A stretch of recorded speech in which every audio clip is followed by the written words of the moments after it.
Sony fully announced their newest portable gaming device, and it is called the PlayStation Portal. First thing that I'm going to make fun of them for, their new mobile gaming thing, the initialism is PSP, the same as their last portable console, the PlayStation Portable, which also sounds like Portal. Like, this is just dumb naming, but fine, whatever. I can get over the name. I think that was intentional. You don't think that was intentional?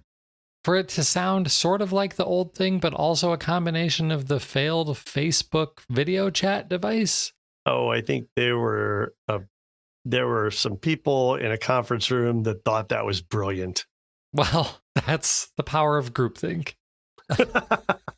It's not brilliant. Okay, so what is PlayStation Portal? It is an 8-inch tablet with basically a Sony PlayStation DualSense controller, each half of a controller on the sides of the tablet. Think about Nintendo Switch, but with PlayStation controllers on the side instead of crappy Nintendo Joy-Cons. The display is an 8-inch LCD display. It's not OLED. It's a 1080p resolution at 60 hertz. Like I said, the controllers are basically DualSense controllers, which is good. The DualSense, as long as you're cool with the thumbsticks being horizontal, it's a great controller. And this controller also has the really awesome haptic feedback that the triggers and the DualSense has. It has the built-in microphone that the DualSense has. So it's going to be a controller that feels really good if you're a PlayStation gamer. So what can you do with this thing? You can stream PlayStation 5 games from your PlayStation over Wi-Fi. You can also stream apps from your PlayStation 5 to this thing over Wi-Fi. Just things that are installed on your PlayStation. That's it. Sounds a whole lot like your home when you're using this. Well, you can do it remotely if your home internet is fast enough. So it will work away from home. But it means that you can't stream games from the game streaming service that Sony's about to launch. As far as we know yet? Or have they actively said, yeah, it's not going to work with this? I suppose that's the most optimistic way of thinking about it. I don't think they've given us great direct answers to that question yet. So maybe it'll support that. It really feels like it needs to, because this thing is $200. You can already do this on your phone with the DualSense controller that you already have. It's a Bluetooth controller that will pair to your phone. And your phone, you can download the PlayStation Remote Play app or on your computer. So if you're just looking to play games directly from your PlayStation 5, you have options. Or you can drop $200 on this separate 8-inch tablet with this DualSense controller. I'm not, like, we talk about these types of devices a lot. It's not that I think there's no use case for them. There are people who are like, listen, my phone is super critical. I cannot be wasting the battery life of my phone while playing games. So I do want a separate device for gaming. Cool. I guess this is for you. But still, even if you're primarily a PlayStation player, why buy this when you could get the Logitech? Well, actually, I guess I don't know if the Logitech one supports PlayStation Remote Play, but any phone, like, you could just buy a separate, lesser phone and pair your DualSense controller to it, or a third-party mobile focused game controller to it and play PlayStation games and other things.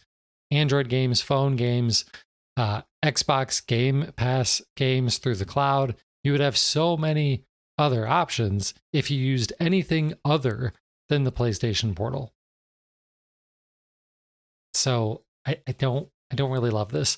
The other thing that's interesting in both that's kind of a weird and lame choice, but also potentially a good one. This thing does not have Bluetooth audio, which feels super weird for a company that sells a whole lot of Bluetooth headphones, right?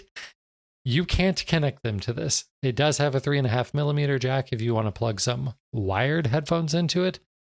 But part of the reason for that, maybe the entire reason for this, is with this announcement, they also announced 2 new sets of headphones, some earbuds and a full gigantic over-the-ear headset.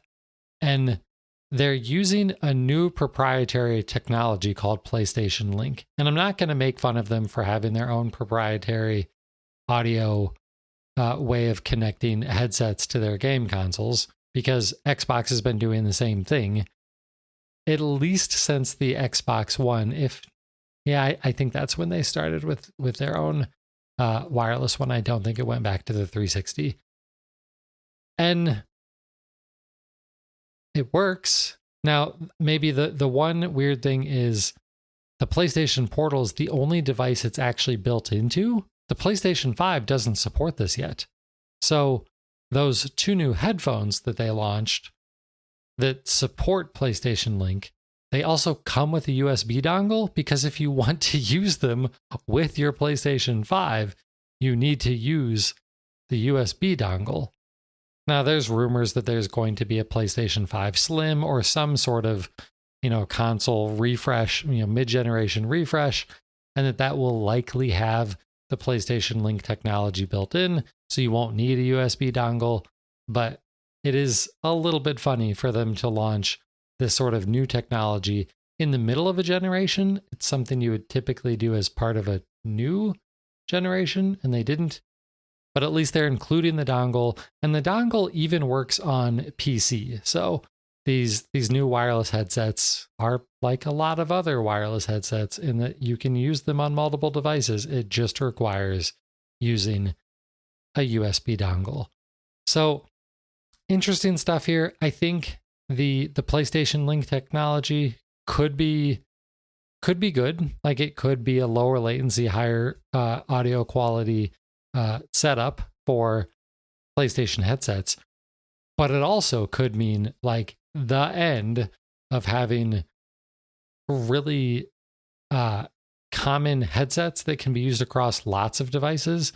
We already have, like, when Turtle Beach rolls out a new headset, there's the Xbox version that has the Xbox proprietary audio format, and then the other one that works like, that's typically Bluetooth, so it'll work with a PlayStation 4 or 5 or a Switch or your computer. And if you get the Xbox One, it really only works with your Xbox. And now we could end up in a situation where we have the Xbox version of a Turtle Beach headset and a PlayStation version of that same model and a generic Bluetooth or USB dongle 2.4 gigahertz sort of solution. I don't love that aspect of this, but I can't blame Sony for it, because Xbox has been doing it for even longer. Well, okay, but just because someone does something that's a bad idea for consumers doesn't mean that another company doing it makes it okay, right? And Sony is known for doing the proprietary solution to everything. So, I see the word proprietary in your notes, and I'm like, of course. Not even, not even thinking about Xbox, because I forgot that they do the same thing. So this is just terrible for consumers. And if you think about it, it's a money grab, because instead of just allowing manufacturers to produce really high quality Bluetooth headsets that can focus their budgets maybe on features, instead, they have to pay a licensing fee to Sony to be able to use and maybe get the appropriate badge to say that they're compatible with PlayStation Link. And I can't support that. Also, I don't own stock in Sony, so it's not benefiting me in any way. Well, it does in some ways benefit the actual user because it is typically easier to pair these devices because at least in the Xbox One, I haven't used, and no one has actually used the Sony PlayStation Link stuff yet, but on the Xbox side, you turn it on, you hold the sync button and it just connects, and it connects easily and quickly every time. It is super easy to move between devices. Yeah. That's really nice. I imagine PlayStation Link will work the same way. The other major benefit is on the Xbox side, you get a very low latency audio connection, which is critical in gaming. You can't, a lot of run-of-the-mill Bluetooth earbuds have latencies that are sometimes triple-digit milliseconds. If like even some of the like higher-end gaming-focused Bluetooth earbuds, 60, 70, 80 millisecond latency, and that can get noticeable, and that can be problematic in gaming. So it does solve that problem too. At least it has the potential to solve that problem, I guess, since we haven't actually used it yet. Right.